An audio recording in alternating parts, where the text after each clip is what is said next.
and when you have a victory like this, the credit needs to go to the people that are responsible, and that's the players.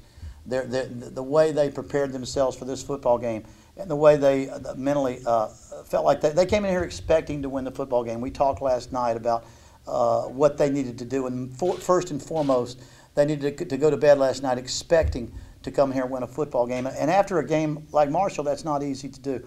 The fact that they did that and came out here and won this game the way they did, I think first and foremost you got to give credit to those players. Players win football games for you. And my assistant coaches, the job they did in preparing for this team, for our defense, for the way that was an incredible running attack that we faced today, and we were able to mix and match our defense and put together some schemes that caused some problems for them, and really caused the problems and really kept us going till the offense found its niche. And then the offense came through and made short yardage, made red zone, made big plays, made short yardage plays, made big plays. And so it was just a great team effort for our team. Again, Pitt has a fine football team. There's absolutely no doubt in my mind that Paul Christ has got this program going where it needs to be going and the way it needs to go. And as all schools, whether it be Akron or Pitt, we all have to build as we need to and move forward. But this today is about Akron and those young men that played so hard, and my hats are off to them. Well, the defense played well all day. I mean, there might have been one drive or that their offense had, but the defense just played outstanding all day. Really did. Chuck Amata and his staff put together an outstanding game plan for the University of Pittsburgh. They had the nation's leading rusher, touchdown runner, and he's a big back. And we're not an exceptionally big football team, but we played with a lot of aggressiveness. We asked the players to take that assists were more important than tackles, and that we needed gang tackling, and we saw a lot of that today. But again, players play. My coach did a great job of putting them players in a position to win. Defense kept us in there till the offense came alive and did what we needed to do to go win that game. Well, Hundley's just, I mean, I've been waiting for a breakout. He had a great spring. He was #1 in the spring ahead of Chisholm. Chisholm came back and established himself.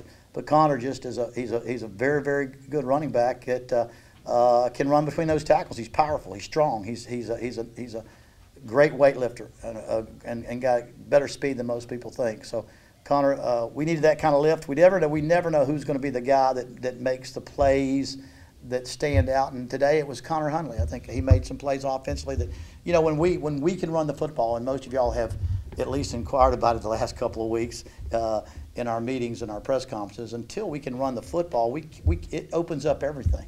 It opens up everything because we can run the football for first downs or for yardage, and we can throw the ball with a little bit more of impunity, a little bit less risk taking. And I think that was the key to our football team. John Peterson and the offense did a great job of the offensive line of really doing a good job of getting that running game back in with our offense. I mean, you got to give it all on the offensive line there. Some of those holes were wide open, and I just took what they gave me. And now, with the entire offense coming into the second half, it was almost like we saw a completely new offense. What happened in the locker room? What did you go off and say to each other? It's really come out different in the second half. We've been in close games before with big teams, and we knew that we had to play a whole half after that. So we said it's going to be 24 or 30 minutes of a battle second half. So we did a good job coming out second half finishing. I don't have many sweeter than this. My thoughts are as a head coach at Akron and where we have come and where we started and where we've come.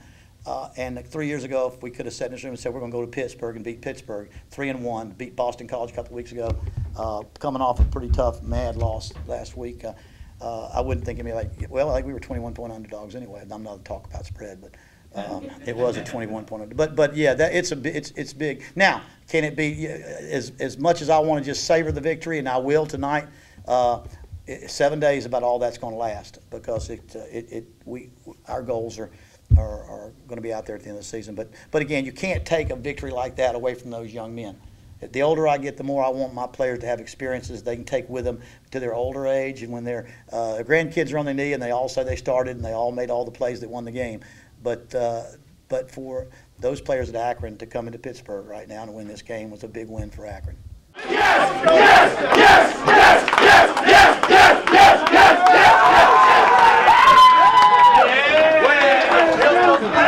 Yes! Now listen. Hey, fellas, you win ball games like that because of you. Yes, sir. Because of what you do on that field. We coaches can't play it. We can't win it. You guys, first of all, went out there and did what nobody did. What happened in Akron in a long. Love you.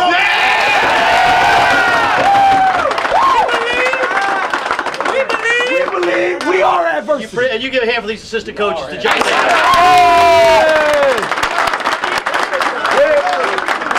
But you know, we had a special guest here, and somebody we think about. We got a game ball here. We got a game ball. And let's go for Gail Arrington. Yeah!